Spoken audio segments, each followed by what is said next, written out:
আজকে আমরা সাইয়েদনা ওমরে ফারুকের বায়োগ্রাফি সম্পর্কে জানবো।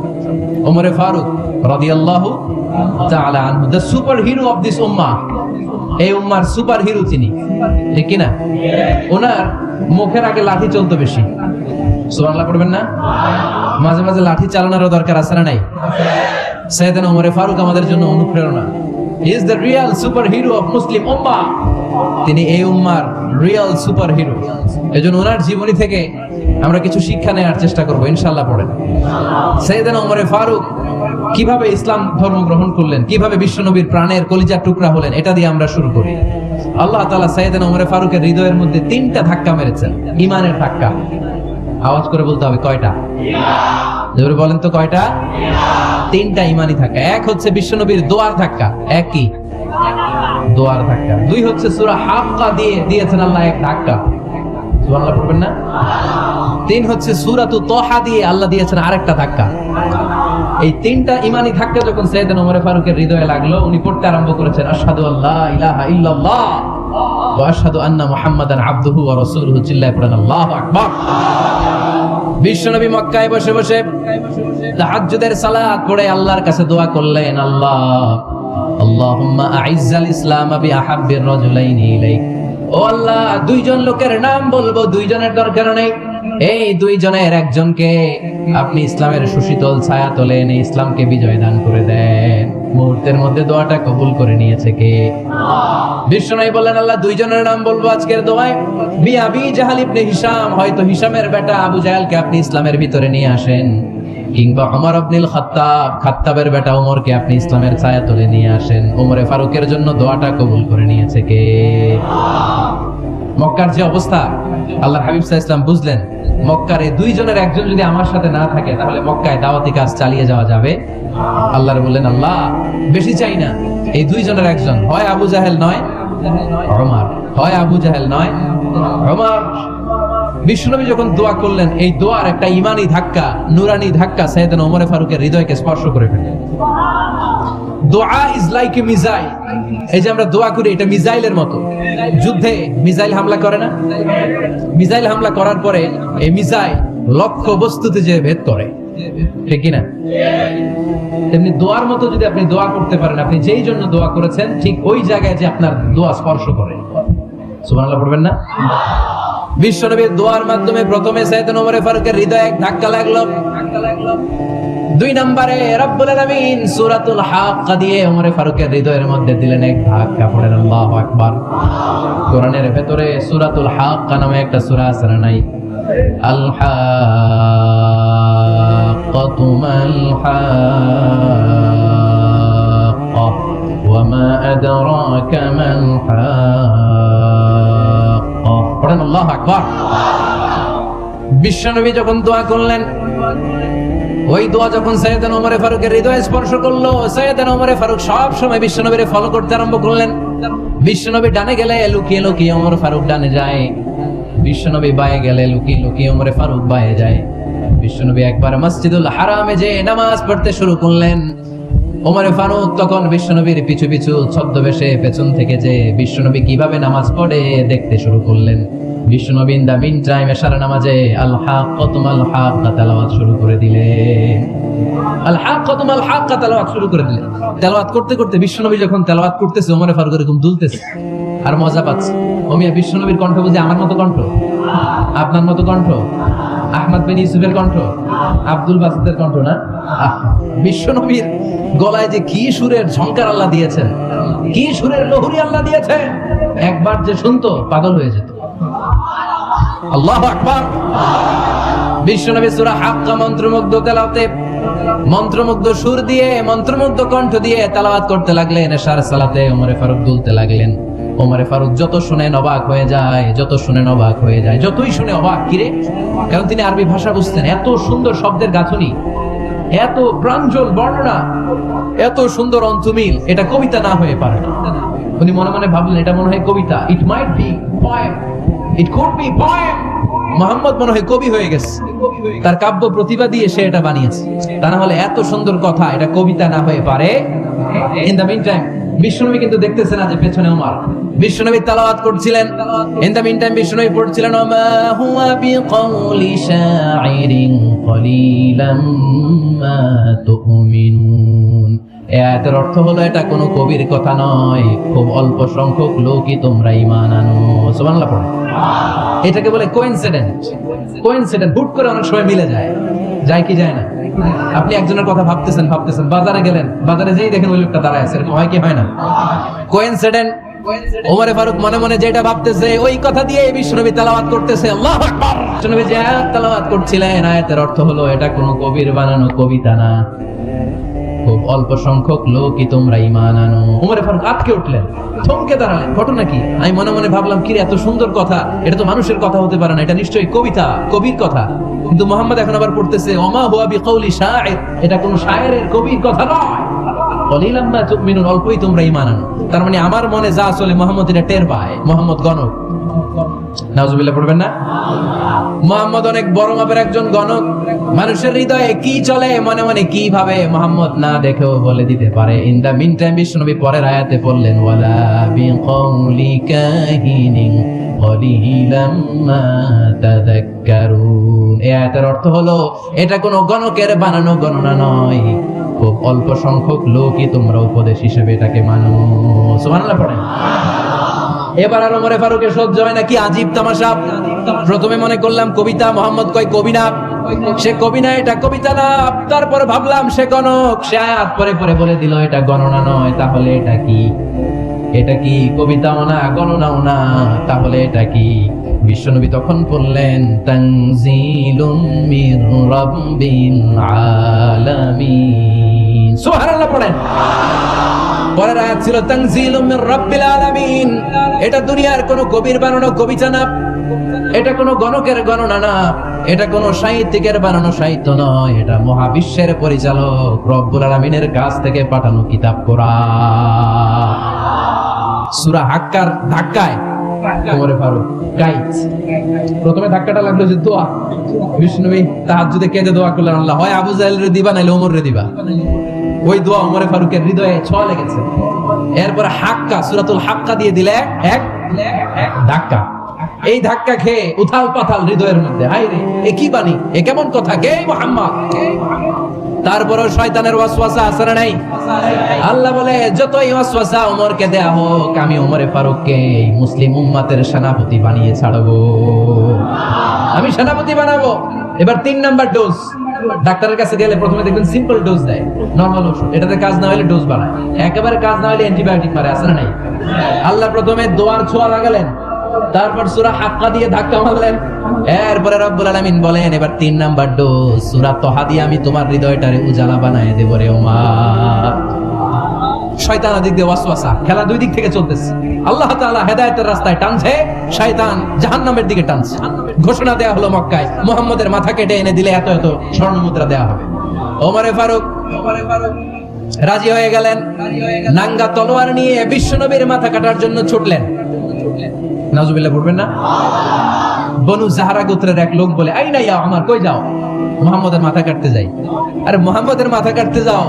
তোমার বোন ফাতিমা বিনতে খাত্তাব আর তোমার বোন জামাই সাঈদ কদ সাবা, এরা তো ধর্ম ত্যাগ করে ফেলছে। এটা তো আমাদের ধর্ম ত্যাগ করে মুহাম্মদের ফলোয়ার হয়ে গেছে। আগে ওমর ঘর সামলাও, পরে মুহাম্মদের মাথা কাটতে চাই। ওমর ফারুক অবাক হয়ে গেলেন। তলোয়ার নিয়ে বিশ্বনবীর দিকে না যে নিজের বাড়ির দিকে চলে গেলেন। বিশ্বনবীর আপন বোন ফাতিমা বিনতে খাত্তাব, বোন জামাই সাঈদ আর খাব্বাব রাদিয়াল্লাহু তাআলা আনহু, 3 জন মিলে সূরা তহা তেলাওয়াত করছিলেন। পড়েন সুবহানাল্লাহ। মক্কায় লুকিয়ে লুকিয়ে দাওয়াত হতো। খাব্বাব রাদিয়াল্লাহু তাআলা আনহু একটা চামড়ার ফলকের মধ্যে সূরা তহার কয়েকটা আয়াত এনে ওমর ফারুকের বোন আর বোন জামাইকে শিক্ষা দিচ্ছে, ট্রেনিং দিচ্ছে। সুবহানাল্লাহ পড়েন। লুকিয়ে লুকিয়ে ওমর ফারুক যখন ঘরে চলে আসলেন, এরা তটস্থ হয়ে গেল। সাইয়েদনা খাব্বাব বিছানার তলায় লুকিয়ে গেলেন। ওমর ফারুক বললেন, দরজা খোলো। ফাতিমা বিনতে খাত্তাব দরজা খোলার পরে নির্মম ভাবে সাইয়েদনা ওমর রাদিয়াল্লাহু তাআলা আনহু বোনের গায়ে আঘাত শুরু করে দিল। বোন জামাইকে আহত করতে শুরু করলো আর বলতে শুরু করলো, তোরা পাগল হলি কেন? কি আছে ওই মুহাম্মাদের মধ্যে? কি জাদু নিয়ে এসেছে, সে যাই বলে লোকজন পাগল হয়ে যায়, সবাই তার উপর কালিমা পড়ে ঈমান এনে ফেলে। কি এমন জিনিস তোদের কাছে আছে যেটা দেখে মুহাম্মদকে তোরা ভালোবাসলি? কি আছে? কি পড়তেছিলি আমারে দেখা। ফাতেমা বলে ইন্নাকা রিজসুন লা ইয়ামাসসুহু ইল্লাল মুতাহহারুন। আমার ভাই ওমর, তুমি নাপাক। তুমি কি? লা ইয়ামাসসুহু ইল্লাল মুতাহহারুন, পবিত্রতা অর্জন না করে এই কোরআন ধরা যায় না। সুবহানাল্লাহ পড়েন। ওমর ফারুক গোসল করে আসলেন, কারণ ধাক্কা তো আগে তো একটা খাইছে, কথা বুঝেন নাই বোধহয়। প্রথমে দোয়ার ধাক্কা, পরে কোন সূরা দিয়ে ধাক্কা? হাক্কা দিয়ে ধাক্কা। 3 নাম্বার এখন আরেকটা ধাক্কা খাবেন। গোসল করে আসলেন। ফাতেমা বিনতে খাত্তাব বললেন, গোসল যখন করে এসেছেন এই নেন।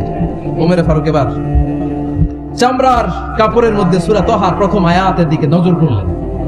নজর করেই কোরআনের প্রেমে পড়ে গেলেন। পড়েন সুবহানাল্লাহ। ওমর ফারুক পড়তে আরম্ভ করলেন, তাহা মা আনজালনা আলাইকাল কুরআনা লিতাশকা ইল্লা তাযকিরাতান লিমান ইয়াখশা তানজিলাম মিম্মান খালাকাল আরদা ওয়াস সামাওয়াতিল উলা। সুবহানাল্লাহ পড়েন। উনি পড়তে আরম্ভ করলেন, তাহা মা আনজালনা আলাইকাল কুরআনা লিতাশকা, এই কোরআনকে আমি তোমাদের হতভাগ্য জাতি হিসেবে দুনিয়ায় থাকার জন্য পাঠাই নাই। এটা রব্বুল আলামিনের পক্ষ থেকে এসেছে। যারা রবকে ভয় করে তাদের জন্য আছে উপদেশ। যিনি আকাশ বানিয়েছেন, জমিন বানিয়েছেন, ওই আল্লাহ তাআলা নিজেই এই কোরআন পাঠিয়েছে। আওয়াজ করে পড়তে হবে আল্লাহু আকবার। উনি খুব ভালো আরবি জানতেন। সূরা তাহা পড়ার পরে আর ধৈর্য ধারণ করতে পারে না। ওমর ফারুক ছোট্ট বাচ্চার মতো কান্না শুরু করে দিলেন। আল্লাহু আকবার। সূরা তাহাটা হাতে নিয়ে, তলোয়ারটা হাতে নিয়ে বিশ্বনবীর দিকে ছুটতে আরম্ভ করলেন। আইনা মুহাম্মদ, কোথায় মুহাম্মদ? তোমরা আমাকে মুহাম্মাদের কাছে নিয়ে চলো। বিশ্বনবী তখন সাফা পাহাড়ের পাদদেশে দারুল আরকাম ইবনে আলকামের ঘরে লুকিয়ে লুকিয়ে কোরআনের দাওয়াত দিতেন। ওমর ফারুককে পাগলের মতো ছুটে আসতে দেখে বিশ্বনবীর চাচা হামজা ইবনে আব্দুল মুত্তালিব বলল, নবী আপনি পালান, ওই যে খাত্তাবের বেটা ওমর আপনাকে অপমান করার জন্য, আক্রমণ করার জন্য তেড়ে এসেছে। সাহাবীরা বললেন, নবী আপনি পালিয়ে যান, আমরা সামাল দেব। বিশ্বনবী বললেন, না আমি পালাবো না, বরং তোমরা সরে যাও। ওমর ইবনে আল খাত্তাবকে আমার দরবার পর্যন্ত আসতে দাও। আমার তো মনে হচ্ছে ওই যে তাহাজ্জুদের নামাজ শেষে চোখের পানি ছেড়ে যে আমি আল্লাহর কাছে দোয়া করেছি, আজকে আমার ওই দোয়াটা কবুল হতে শুরু করেছে। আমার তো মনে হচ্ছে আমার দোয়া কবুল হবে, আসতে দাও। ওমর ফারুক এসে বললেন, আশহাদু আল্লা ইলাহা ইল্লাল্লাহ ওয়া আশহাদু আন্না মুহাম্মাদান আবদুহু ওয়া রাসূলুহু, আমি সাক্ষ্য দিলাম আল্লাহ ছাড়া কোনো ইলাহ নাই, নিশ্চয়ই আপনি আল্লাহর প্রেরিত বান্দা এবং রাসূল। পড়েন সুবহানাল্লাহ। ওমর ফারুক যখন কালিমা শাহাদা পড়ে মুসলমান হয়ে বিশ্বনবীর হাতে হাত রাখলেন, নও-মুসলিম সাহাবীদের মধ্যে খুশি আর আনন্দের বন্যা বয়ে গেল। নও-মুসলিম হাতে গোনা সাহাবারা আল্লাহর প্রশংসা করলেন। বিশ্বনবী সাইয়েদনা ওমর ফারুককে জড়িয়ে ধরলেন। ওমর ফারুক আবার বিশ্বনবীরে বললেন, নবী গো, আলাসনা আলাল হক, আমরা কি সত্যের উপরে আছি নাকি আমরা ভুলের উপরে আছি? বিশ্বনবী বললেন, বালা নাহনু আলাল হক, আমরাই সত্যের উপরে আছি। সুবহানাল্লাহ পড়েন। আলাসনা আলাল হক, নবী আমরা কি সত্যের উপরে নাই? হ্যাঁ অবশ্যই ওমর, তুমি সত্যের উপরে আছো। ওমর ফারুক বললেন, তাহলে ফাফিমাল ইখতিফা, তাহলে লুকায় লুকায় আর দাওয়াত দেব কেন? আমি তো কালিমা পড়ে ফেলছি, আসেন আমার সাথে বের হই। ফাফিমাল ইখতিফা, আর লুকায় লুকায় কেন? আসেন আমরা বাইরে বের হই। বিশ্বনবী বললেন, ওমর এটা মাক্কি জীবন, এখানে আমরা একটু গোপনে গোপনে দাওয়াত দিতে চাই। ওমর ফারুক বলে, না, আমার দায়িত্ব, আমি একটা মিছিল দিতে চাই নবী। আল্লাহর নামের তাকবীর দিতে দিতে দারুল আরকাম থেকে শুরু করে মসজিদুল হারাম পর্যন্ত একটা মিছিল দিয়ে আমি মক্কা কাঁপাইয়া দেব। অনুমতি দেন। বিশ্বনবী দিতে চান। ওমর ফারুক অনেক বোঝানোর পরে স্বল্প পরিসরের একটা অনুমোদন পাওয়া গেল বিশ্বনবী সাল্লাল্লাহু আলাইহি ওয়াসাল্লামের কাছ থেকে। কিন্তু মিছিল যে দিবে, মিছিলের জন্য লোকের দরকার আছে না নাই? এখানে লোক নাই, আমি একাই মিছিল দিতেছি। এটা জমবে? মিছিল জমবে? খুঁজে উনি 11 জন মুসলিম সাহাবা পেলেন। কয়জন? ওমর ফারুক বললেন, 11 জনই সই। এই 11 জন নিয়ে আমি আল্লাহর নামের তাকবীর দেব। 2 লাইন করলেন। কয় লাইন? 2 লাইন। পেছনে 6 জন, আর এই লাইনের নেতা বানালেন বিশ্বনবীর চাচা হামজাকে রাদিয়াল্লাহু তাআলা আনহু। আর সামনে 5 জন, তার আগে দাঁড়ালেন উনি নিজেই। তাহলে 6 6 12। বললেন এই 2 লাইনই আমরা তাকবীর দিতে দিতে, বেশি না, এই দারুল আরকামের ঘর থেকে, আপনারা জানেন যে সাফা মারওয়া এখন যে সাই হয়, এই সাফার পাদদেশে ছিল দারুল আরকামের ঘর। উনি বলেন এখান থেকে ওই যে কাবার গিলাফ দেখা যায়, কাবার গিলাফ পর্যন্ত আমরা এই তাকবীর নিয়ে ওখানে যাব। সুবহানাল্লাহ পড়বেন না? ওখানে উনি দাঁড়িয়ে ছোট্ট একটা ভাষণ দিয়েছিলেন।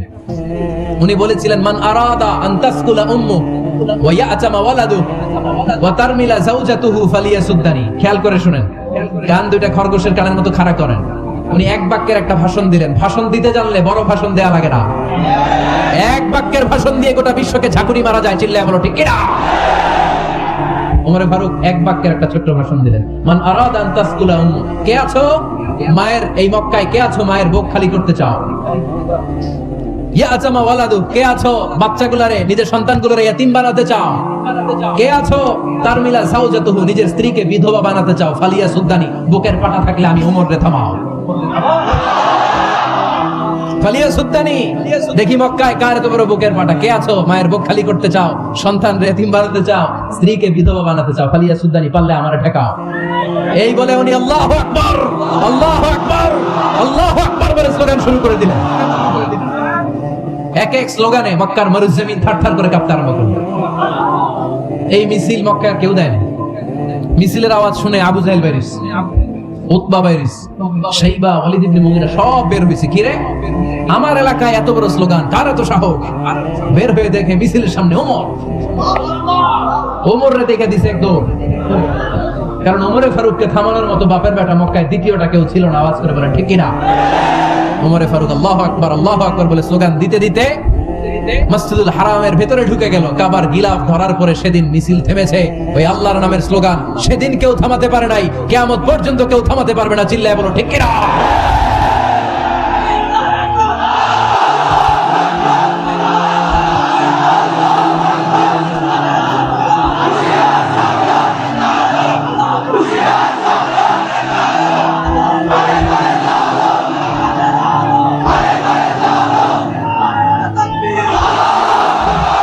ওইরকম একটা ওমরের দরকার, আমাদের বেশি চাই না। জোরে বলেন ঠিক কিনা? দাও খোদা দাও আমায় আবার ওমর দারাজ দিল, দাও খোদা দাও আমায় আবার ওমর দারাজ দিল, দাও আলীর মতো বীর সেনানি, আলীর মতো বীর সেনানি জাগাতে নিখিল,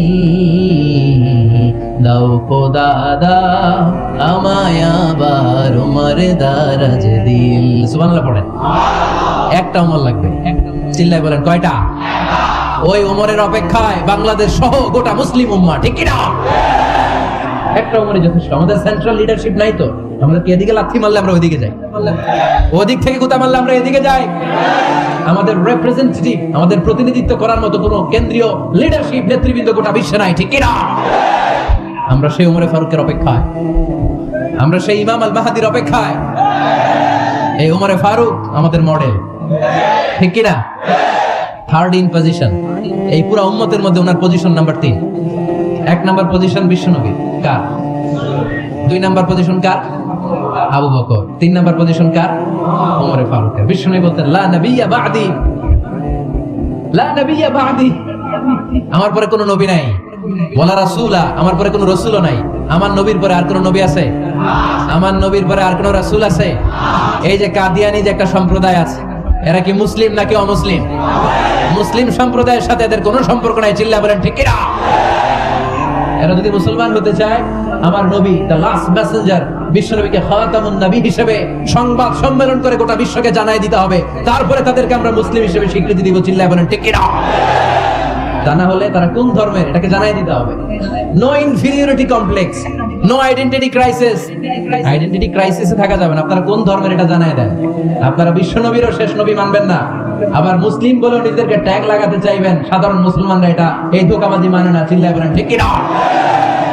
আমার নবীর পরে কোনো নবী নাই, আমার রাসূলের পরে কোনো রাসূল নাই। ঠিক কিনা? আল্লাহর হাবিব বলতেন লাউ কানা বা'দি নাবিয়্যুন লাকানা উমর, তবে আমার পরে যদি নবী হওয়ার যোগ্যতা কারো থাকে আমার ওমরের ওই যোগ্যতা আছে। সুবহানাল্লাহ পড়েন।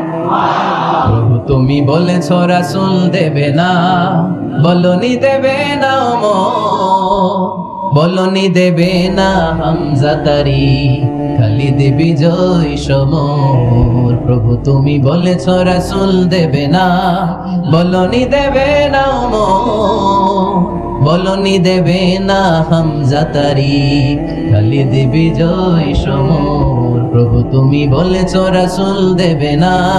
সুবহানাল্লাহ পড়েন। এজন্য আমরা একটা ওমর চাই। কয়টা? বেশি লাগবে? নেতার মতো নেতা কয়টা লাগে? জোরে বলেন কয়টা? Enough, that's enough. Omar Farooq our super hero. ওনার সাথে বিশ্বনবী সাল্লাল্লাহু আলাইহি ওয়াসাল্লামের মুসাহারার সম্পর্ক ছিল। ওমর ফারুক যে বিশ্বনবীর শ্বশুর এটা অনেকে জানেই না। ওমর ফারুক রাদিয়াল্লাহু তাআলা আনহু বিশ্বনবীর শ্বশুর ছিলেন। এটা আজকে নতুন শুনছেন, কে কে হাত তোলেন? দেখছেন হুজুর? সঠিক বলছি না আমি? অনেকে আমরা জানি না। মাশাআল্লাহ, জানতে লজ্জা নাই, শিখতে লজ্জা নাই। লজ্জা হচ্ছে অজ্ঞতায় আর মূর্খতায়, ঠিক কি না? আমরা শিখতে রাজি আছি। যে কথা বলে আমরা তার ছাত্র। আমার আগে হুজুর কথা বলতেছিলেন, আমরা ছিলাম ছাত্র। এখন আমি কথা বলতেছি, এখন আমরা সবাই হয়ে গেছি ছাত্র, ঠিক কি না? যিনি বলেন তিনি শিক্ষক, বাকিরা আমরা ছাত্র, ঠিক কি না? চার খলিফার দুই খলিফা, ইসলামের চার খলিফার দুই খলিফা বিশ্বনবীর মেয়ের জামাই, আর বাকি দুই খলিফা বিশ্বনবীর শ্বশুর। সুবহানাল্লাহ পড়েন। সাইয়েদনা আলী রাদিয়াল্লাহু তাআলা আনহু, সাইয়েদনা উসমান যুন নূরাইন বিশ্বনবীর মেয়ের জামাই। উসমান রাদিয়াল্লাহু তাআলা আনহুর কাছে বিশ্বনবী দুই মেয়েকে বিয়ে দিয়েছিলেন। একজন মারা যাওয়ার পরে আরেকজন। বিশ্বনবী বলেছেন এরপরে আরেকটা থাকলে ওইটারও বিয়ে দিতেন। সুবহানাল্লাহ পড়বেন না? দুইজন ছিল মেয়ের জামাই আর দুইজন ছিল শ্বশুর। সাইয়েদনা আবু বকর শ্বশুর, বিশ্বনবীর স্ত্রী আম্মাজান আয়েশা রাদিয়াল্লাহু তাআলা আনহার বাবা। বিশ্বনবীর স্ত্রী আম্মাজান হাফসা রাদিয়াল্লাহু তাআলা আনহার বাবা ছিল সাইয়েদনা ওমর ফারুক। চিল্লায়ে পড়েন আল্লাহু আকবার। জান্নাতুল পজিশন না, সাইয়্যিদু কুহুলিল জান্নাহ। জান্নাতে যত নারীরা যাবে, নারীদের সর্দারিনী হবে সাইয়্যিদাতুনা ফাতেমা রাদিয়াল্লাহু তাআলা আনহা। এই ফরিদপুরের যত ইয়াং স্টাররা তোমরা যারা জান্নাতে যাবে, তোমাদের লিডার হবে সাইয়েদনা হাসান আর হুসাইন রাদিয়াল্লাহু তাআলা আনহুমা। আর বয়স্ক মুরব্বীরা যারা জান্নাতে ঢুকবেন, আপনাদের লিডার হবে সাইয়েদনা আবু বকর আর সাইয়েদনা ওমর ফারুক রাদিয়াল্লাহু তাআলা। সুবহানাল্লাহ পড়তে পারলেন না?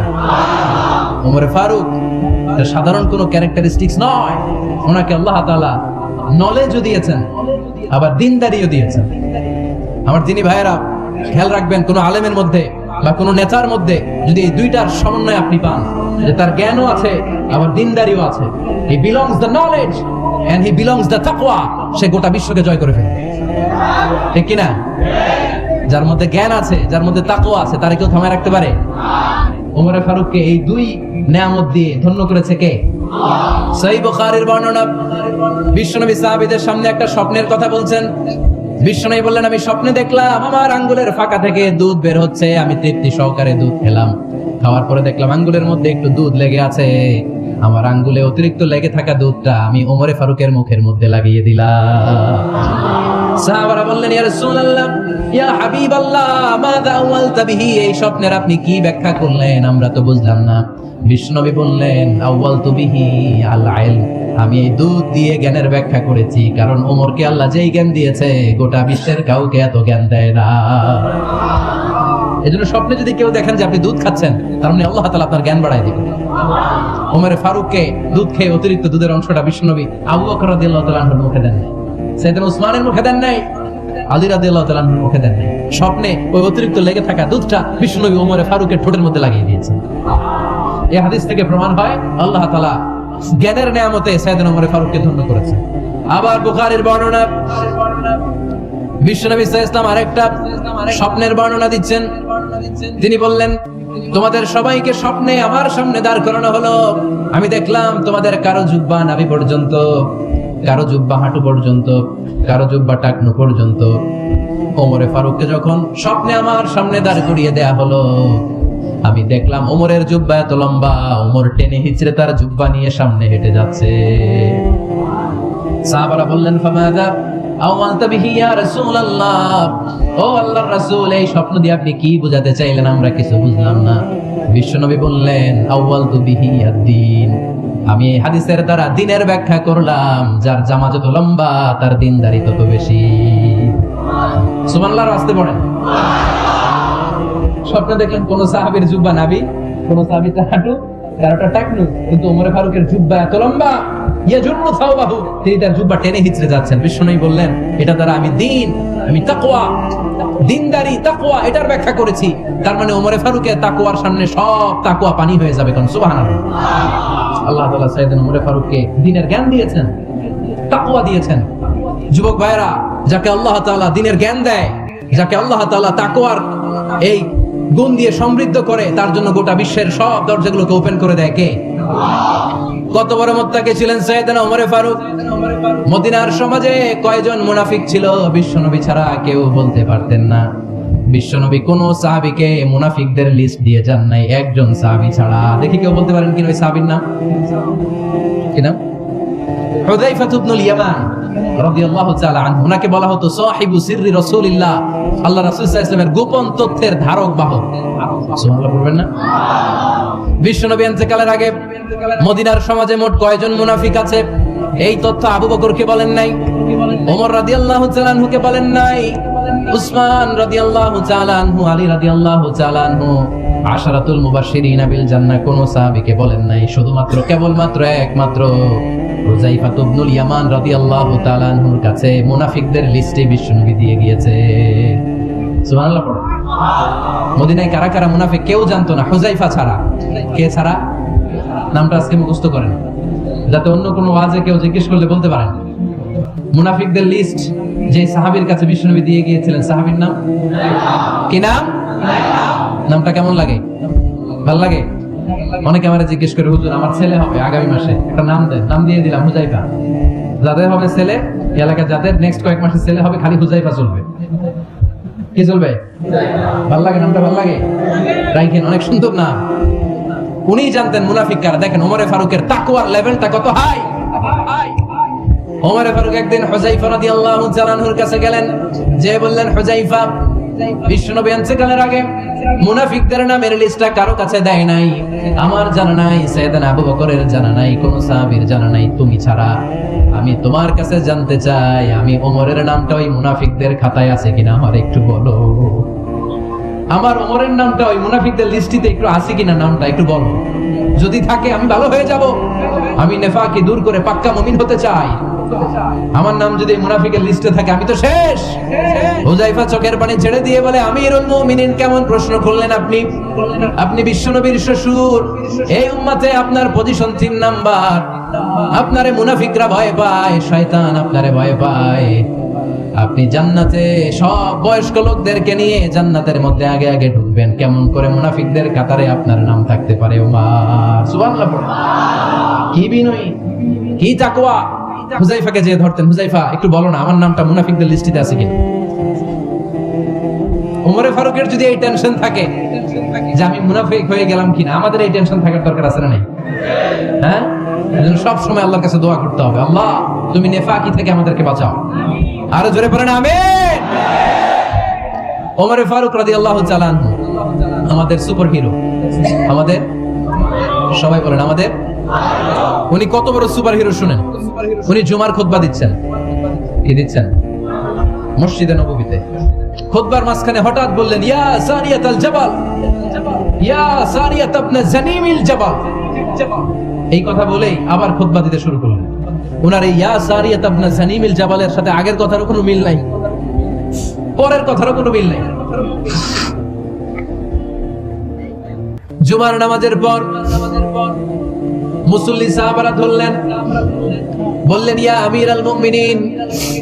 খুতবার মাঝখানে হঠাৎ করে ইয়া সারিয়াত ইবনে জানিমিল জাবাল বলে আপনি চিৎকার করলেন কেন?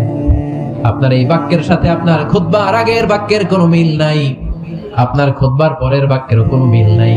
এই কথা আপনি কারে বললেন? কারে উদ্দেশ্য করে বললেন? এই কথার তাৎপর্য কি আমাদেরকে বুঝিয়ে বলে।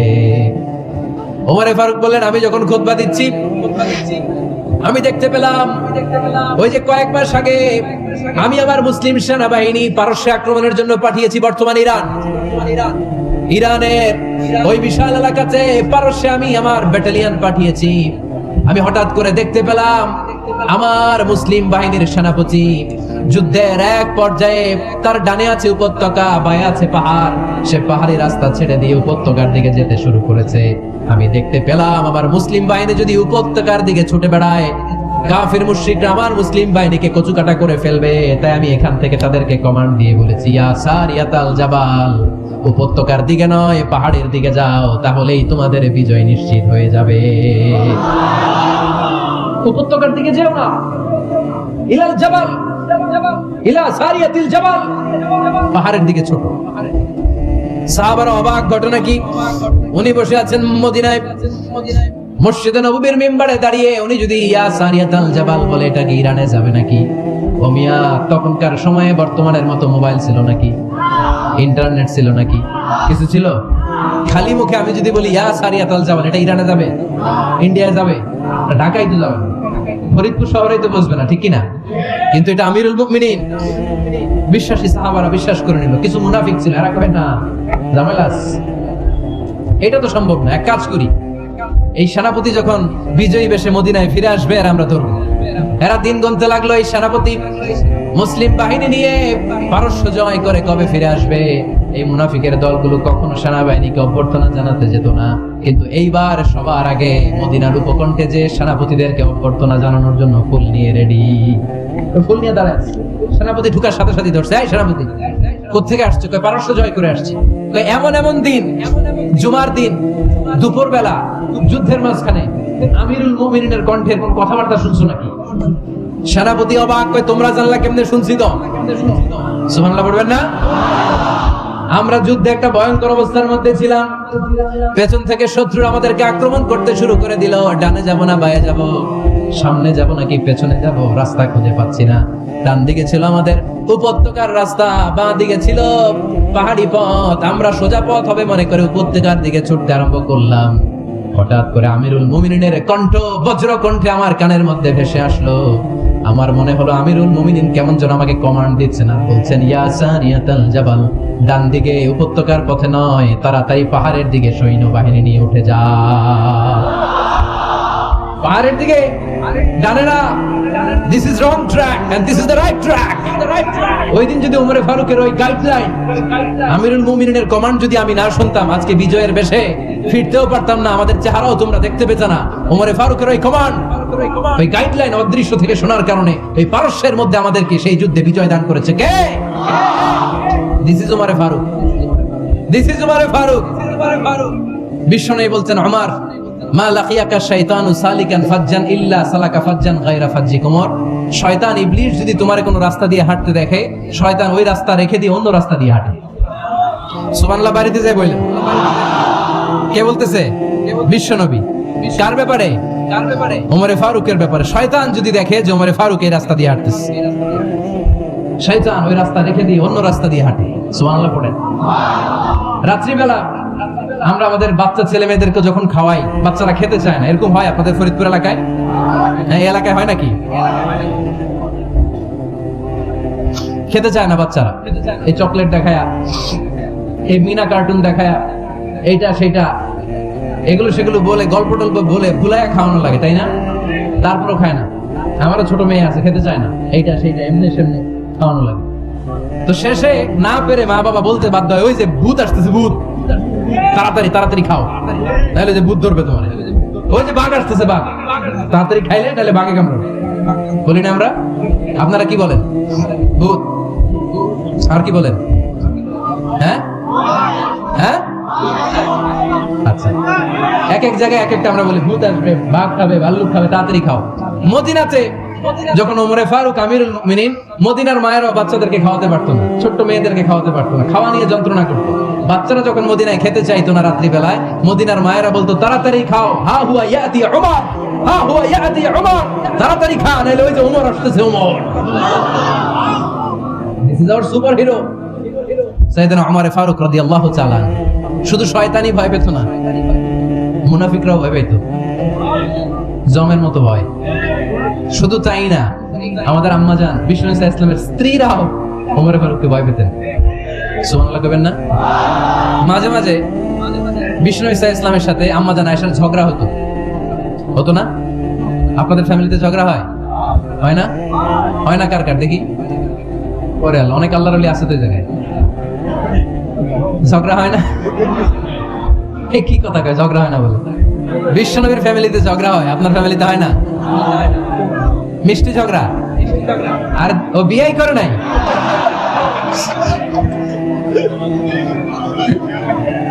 ঝগড়া তো হবেই, দাম্পত্য জীবনের মজাটাই তো এখানে।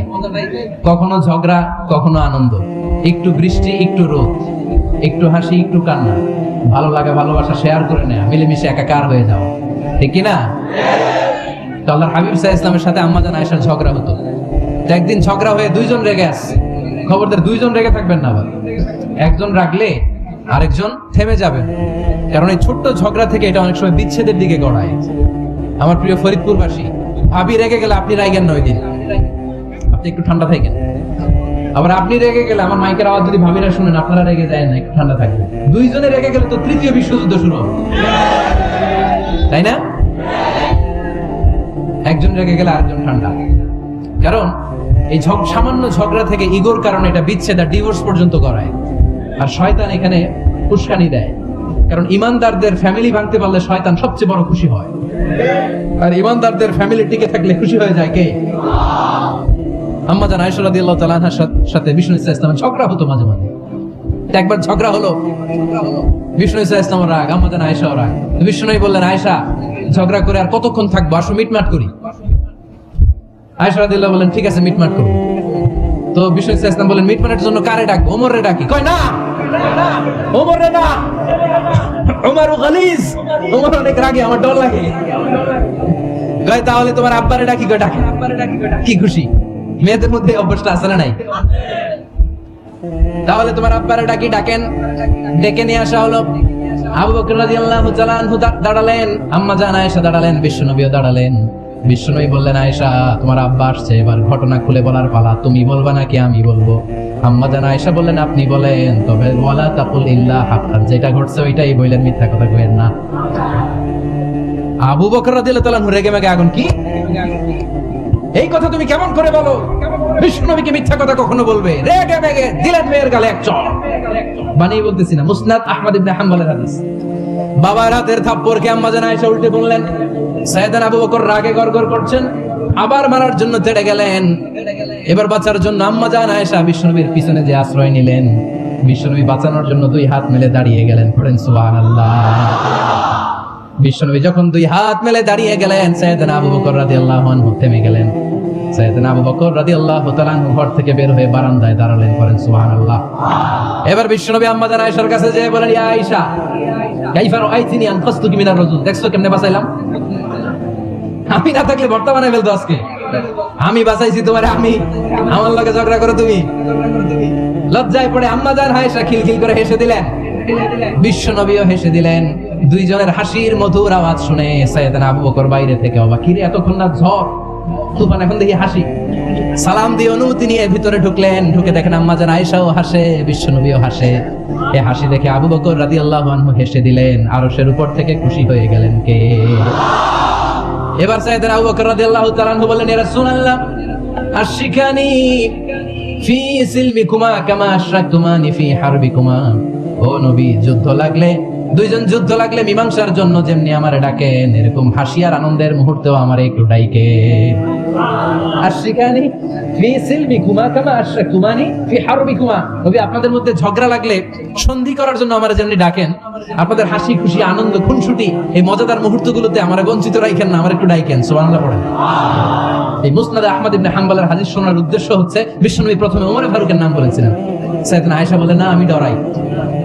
হাইবাত, দিস ইজ কল্ড হাইবাত ওমর। একবার বিশ্বনবীর সব বিবিরা ধরলেন, ও নবী আমাদেরকে এটা দেন, ওইটা দেন, ঘরে এইটা নাই, ওইটা নাই, ওইটা নাই। বিশ্বনবীকে, আমার কাছে কিছু নাই, যদি এমনি আমার বউ হয়ে থাকতে চাও থাকো, তাহলে যা, তা না হলে যা লাগবে কিনে দেবো, সাথে সাথে তালাকও দিয়ে দিব। কিছু দিতে পারবো না, আমার নাই তো, সামর্থ্য নাই। কিন্তু বিবিরাও ছাড়া না, এটা দেন, ওইটা দেন। বিশ্বনবী রহমতের নবী, বিবিদেরকে বুঝাতেও পারেন না। বিবিরা আবদার করতেছে, নবী এটা লাগবে, ওইটা লাগবে। ইন দ্য মিন টাইম বিশ্বনবী একজনের সালাম শুনতে পেলেন। কে যেন দরজায় দাঁড়িয়ে বলতেছে, আসসালামু আলাইকুম।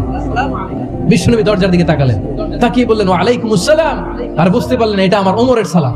সালাম দেওয়ার পরে বিবিদের দিকে তাকায় দেখে একজন বিবিও নাই, সব অন্দরমহলের ভিতরে দৌড়। সুবহানাল্লাহ পড়তে পারলেন না? This is our super hero Omar. এরকম ওমর একটা লাগবে, চিল্লায় বলেন কয়টা? একটা ওমর গোটা বিশ্বকে সোজা করে দিবে।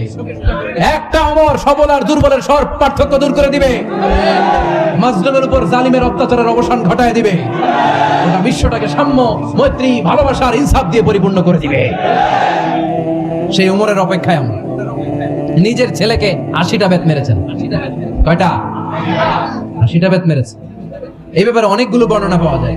সবচেয়ে সহিহ বর্ণনা হচ্ছে মুয়াত্তা ইমাম মালিকের বর্ণনা। ওমর ফারুক রাদিয়াল্লাহু তাআলা আনহুর ছেলে আব্দুর রহমান মারুফুন বিআবি শাহমা ছিলেন মিশরে। ওখানে নাবিজ খেয়েছিলেন। নাবিজ হচ্ছে আরব দেশের লোকেরা দুধের মধ্যে শক্ত খুরমা রাত্রে বেলা ঢেলে দিত। ঢেলে দিলে সারা রাত ওই খুরমার রসটা দুধের সাথে মিশে দুধটা লাল হয়ে যেত। এটারে সকালবেলা খেত, খুব সুস্বাদু। এটাকে বলে নাবিজ। কিন্তু এটা রাতে ভিজাইলে সকালেই খাইতে হয়, রেখে দিলে আবার একটু সমস্যা হয়। এটা অনেকটা তারির মতো হয়ে যায়, মাতলামি চলে আসে। ওমরে ফারুকের ছেলে নাবিজ খেয়েছেন, মদ খাননি, নাবিজ। কিন্তু নাবিজ খাওয়াতে সাকরান চলে এসেছে। সাকরান চলে আসাতে এটা যখন প্রমাণিত হয়েছে, আমর ইবনে আস রাদিয়াল্লাহু তাআলা আনহু নাকি 80 বেত মেরেছেন মিশরে। কয় বেত? নিয়ম হচ্ছে সবার সামনে, কিন্তু সবার সামনে না মেরে একটু গোপনে মেরেছে। এই তথ্য যখন ওমরে ফারুকের কাছে এসেছে, উনি বললেন না, মারতে হবে সবার সামনে, আলাদা মাল্লা কেন? ও মদিনায় ফিরে আসলে আমি আবার 80টা মারব। মদিনায় ফিরে আসার পরে সাইয়েদনা ওমরে ফারুক ওই আগের 80টারে আর ধরেন নাই, নিসাতে আবার 80টা বেত মেরেছেন। এই বেত মারার 1 মাস পরে এই আবু শাহমা ইন্তেকাল করেছে। অনেক ঐতিহাসিক বলে এই বেতের আঘাতে মরেছে, কেউ কেউ বলেছে নিজের রোগের কারণে মরেছে। কিন্তু দিস ইজ দ্য ইনসাফ সিস্টেম অফ ওমর। নিজের ছেলে বলে ছেড়ে দেয় নাই। এখন নিজের ছেলে হইলে 7 খুন মাফ, নেতার ছেলে হইলে 10 খুন মাফ, এলাকার মোড়লের ছেলে হইলে 10 খুন মাফ। নো পার্সিয়ালিটি ইন ইসলাম।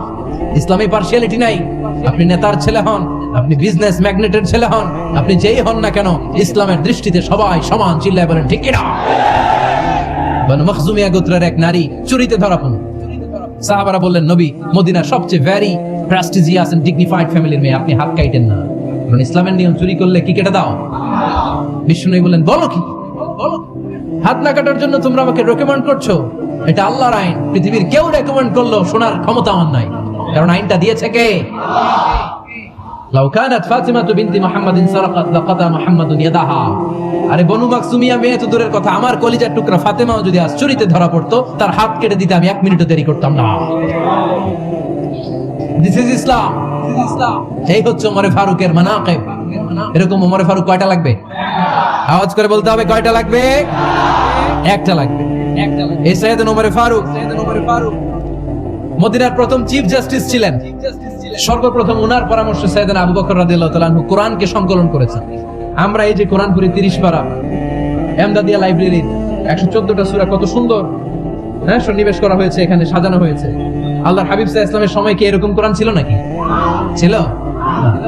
খেজুর পাতার মধ্যে, গাছের বাকলের মধ্যে, ওটের বড় হাড্ডির মধ্যে আর পাথরের মধ্যে খোদাই করা কোরআন ছিল। সাইয়েদনা আবু বকরের সময় রাদিয়াল্লাহু তাআলা আনহুর সময় যুদ্ধ হলো, 70 জন হাফেজ সাহাবী ইন্তেকাল করলেন। সাইয়েদনা আবু বকর রাদিয়াল্লাহু তাআলা আনহুকে ডেকে ওমর ফারুক বললেন, ও আবু বকর, এইভাবে হাফেজে কোরআন সাহাবীরা যদি দুনিয়া থেকে বিদায় হয়ে যায়, আল্লাহর কোরআনও তো বিদায় হয়ে যাবে। আমার পরামর্শ হলো আপনি সব বয়োজ্যেষ্ঠ সাহাবীদেরকে একসাথে করে কোরআনের সব কাগজগুলোকে একসাথে করে একটা নির্ধারিত কপির মধ্যে কোরআনকে সংকলন করে ফেলে। সাইয়েদনা আবু বকর বললেন, যেটা আমার নবী করে না, এটা আমি কেমনে করি? কিন্তু ওমর ফারুক নাছরবান্দা বলে না, এটা করলে কোনো খারাপ হবে না, ভালোই হবে। মুসলিম উম্মার জন্য এক জায়গায় কোরআন সন্নিবেশিত থাকবে, আপনি করেন। সাইয়েদনা আবু বকর রাজি হয় না, ওমর ফারুকও ছাড়ে না। ওমর ফারুক বলতে এমন ভাবে সাইয়েদনা আবু বকর রাদিয়াল্লাহু তাআলা আনহুকে ধরলেন, সব শেষে সাইয়েদনা আবু বকর ওমর ফারুকের কথায় কোরআন সংকলনে রাজি হয়ে গেলেন। পড়েন সুবহানাল্লাহ। উনি বললেন, ওমর যখন আমাকে বারবার বুঝাতে লাগলো, আল্লাহ তাআলা আমার হৃদয়টা ওমরের কথা শোনার জন্য খুলে দিলেন। আল্লাহ তাআলা কেমন যেন আমাকে ইলহাম করলেন, আবু বকর করো, এই কাজের মধ্য দিয়ে আমি আমার কোরআনকে গোটা বিশ্বে জীবিত রেখে দেব। This is Omar. এই যে আমরা হিজরি সনের যে আমরা গণনা করি, এই হিজরি সনের প্রবর্তক হচ্ছে সাইয়েদনা ওমর ফারুক। সুবহানাল্লাহ নাই? আপনাদের মনোযোগ আছে না গেছে? কই ঘুমায় গেলেন মনে হয়? তাকবীর দেন তো একজন আওয়াজ করে।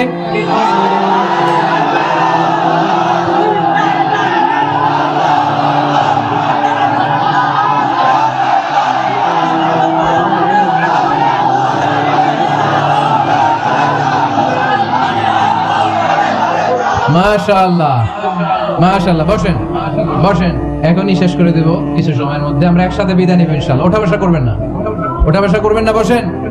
সাইয়েদনা ওমর ফারুক এই হিজরি সনের গণনা শুরু করেছেন। সাহাবারা বলল, আমিরুল মুমিনিন, খ্রিস্টানদের ঈসাই সন আছে, আমাদের মুসলমানদের কোনো সন নাই। আমাদের একটা সন থাকলে আমাদের জিজিয়া নিতে, আমাদের যাকাতের টাকা উত্তোলন করতে অনেক সুবিধা হবে। ওমর ফারুক বললেন, তাহলে কোন সালকে হিজরি, কোন সালকে মুসলিম সাল হিসেবে আমরা ঘোষণা দিতে পারি? একজন বলল, আমার নবী যেই সালে জন্মগ্রহণ করেছেন ওই সালে। ওমর ফারুক বললেন, না, আমার নবীর জন্ম আমাদের জন্য খুশির দিন, কিন্তু এটা আমাদের জন্য প্রেরণা নয়। প্রেরণা নবীর কাজে, ঠিক কিনা? আরো কিছু সাহাবারা বলল, তাহলে যেই সালে আমার নবী ইন্তেকাল করেছে ওইটারে প্রথম সাল ধরেন। ওমর ফারুক বললেন, না, যেদিন তিনি ইন্তেকাল করেছেন এটা আমাদের দুঃখের দিন, এটা আমাদের প্রেরণা নয়। আমাদের প্রেরণা হচ্ছে বিশ্বনবীর ত্যাগ, তিতিক্ষা আর কাজের মধ্য দিয়ে। জোরে কোন ঠিক কিনা?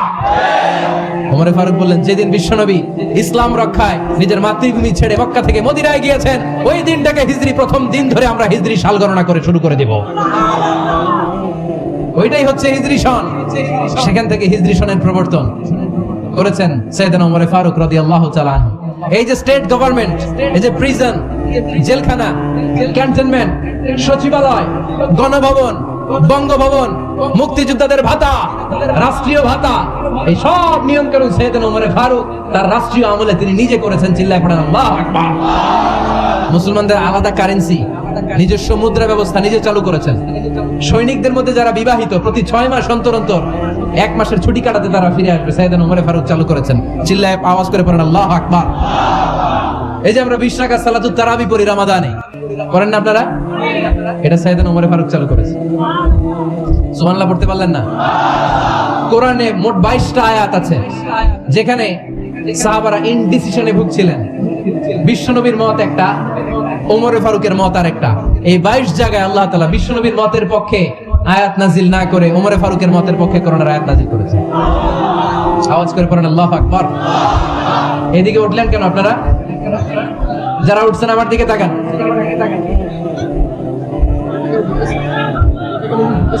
কিছু ভিতরে ঢুকতেছে, কিছু বাইরেতেছে না?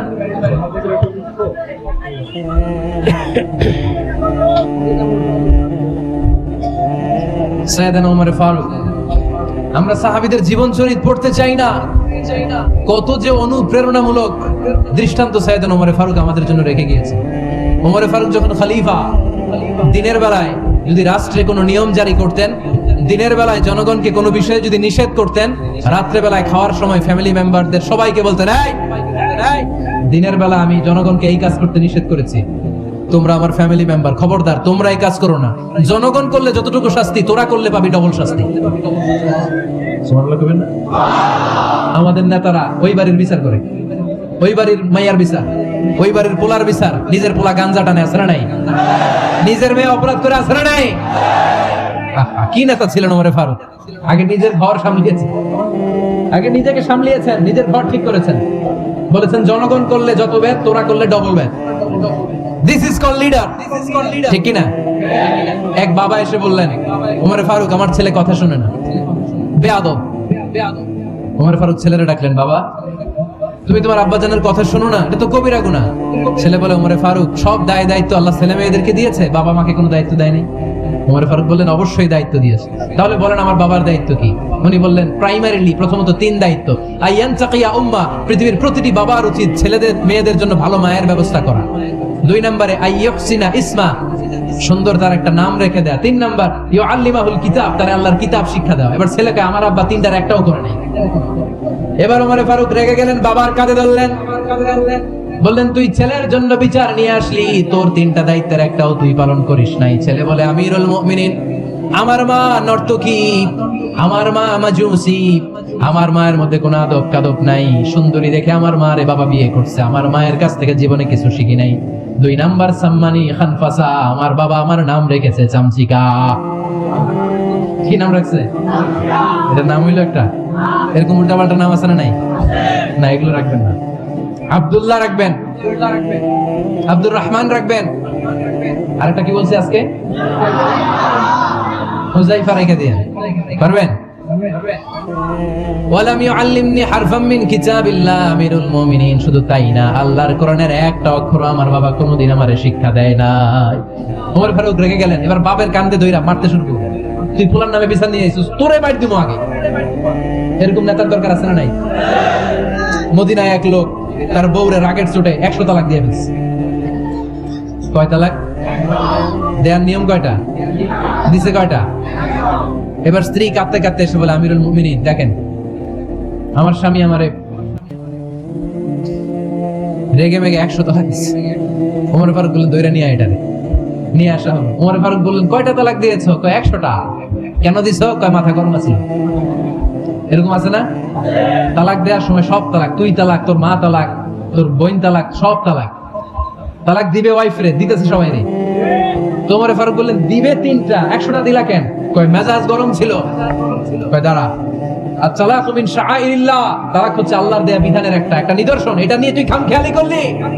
আমার রায় শোন, আমার রায় হচ্ছে 3 তালাকে তোর বউ তালাক, বাকি 97 তালাক তোর পিঠের উপরে পড়বে। এরকম বিচারের দরকার আছে না নাই?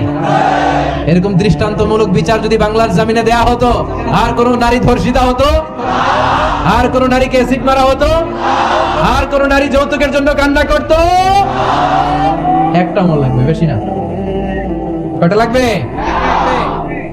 তিনি গভর্নর সিস্টেম চালু করেছিলেন, গভর্নর সিস্টেম, ইসলামিক স্টেট।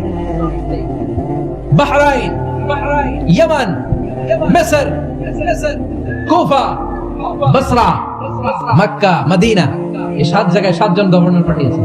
তাদের থেকে তথ্য নিতেন। এই গভর্নর সিস্টেম উনি বানিয়েছেন। সাইয়েদনা আমর ইবনে আল-আস রাদিয়াল্লাহু তাআলা আনহুকে পাঠিয়েছেন মিশরে। মিশরে একটা দৌড় প্রতিযোগিতা হতো। ওই দৌড় প্রতিযোগিতায় আমর ইবনে আল-আস রাদিয়াল্লাহু তাআলা আনহুর ছেলে অংশগ্রহণ করেছে, কিন্তু এক মিশরি ওই দৌড় প্রতিযোগিতায় চ্যাম্পিয়ন হয়ে গেছে। রানার্স আপ হয়েছে আমর ইবনে আল-আসের ছেলে। এবার মিশরি ফার্স্ট আর গভর্নরের ছেলে সেকেন্ড। রাগের চোটে আমর ইবনে আল-আসের ছেলে ওই মিশরির মাথার মধ্যে কয়েকটা বাড়ি মেরেছে। মিশরি বলে, আমার মাল্লা কেন? তুমি খেলাই পারো না, আমারে মাল্লা কেন? কয়, আনা ইবনুল আকরামিন, আমি গভর্নরের পোলা, আমি যা বলবো এটাই হবে, আমার উপরে কথা নাই। মিশরি ওইখানে আর ঝগড়া বাঁধায় নাই, মনে দুঃখ নিয়ে মদিনায় চলে আসলেন। এসে বললেন, আমিরুল মুমিনিন, আপনি আমর ইবনুল আস রাদিয়াল্লাহু তাআলা আনহুকে মিশরের গভর্নর বানিয়ে পাঠিয়েছেন। একটা প্রতিযোগিতায় আমি চ্যাম্পিয়ন হয়েছি, ওনার ছেলে হয়েছে রানার আপ। কেন সে চ্যাম্পিয়ন হতে পারে নাই? এই কারণে আমার মাথায় লাঠি দিয়ে 3টা বাড়ি মেরে। বিচারটা দিছে কার দরবারে? কথা বুঝেন নাই বোধহয়? ওমর ফারুকের দরবার। ওমর ফারুক বললেন, তাই আগামী বছরের অমুক তারিখ আমি সব গভর্নরদেরকে ডেকে হিসাব নিতে, ওই দিন তুই থাকবি, পারবি না? মিশরে বলে, পারবো মানে অবশ্যই পারবো।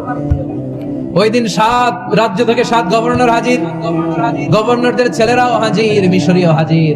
7 গভর্নরের কাছ থেকে 7 এলাকার খোঁজ খবর নেয়ার পরে ওমর ফারুক বললেন, আইনাল মিসরি, মিশরি লোকটা কই, এদিকে আয়। মিশরি সামনে আসার পরে বলল, আমর ইবনুল আস, তুমি মিশরের গভর্নর, তোমার ছেলে সহ তুমি আসো। আমর ইবনুল আস এসে সামনে বসে রইলেন। এবার বললেন, ও আমর ইবনুল আসের ছেলে, তুমি নাকি ইবনুল আকরামিন গভর্নরের ছেলে, তুমি যা বলবা মিশরে নাকি তাই হবে, তোমার নাকি অনেক দাপট। নিজে একটা লাঠি এনে মিশরীর হাতে দিয়ে বললো, এবার তোর মাথায় যতটা মারছে তুই ততটা গুনে গুনে মার, আমি দেখবো। আমর ইবনুল আস দেখবে, আমর ইবনুল আসের ছেলেরে তুই এখানে মার। সে বলতেছে, থাক, আপনি বলছেন এতেই যথেষ্ট, মারা লাগবে না, আমি মাফ করে দিলাম। ওমর ফারুক বলল, খবরদার, মার, মার ওর মাথার মধ্যে।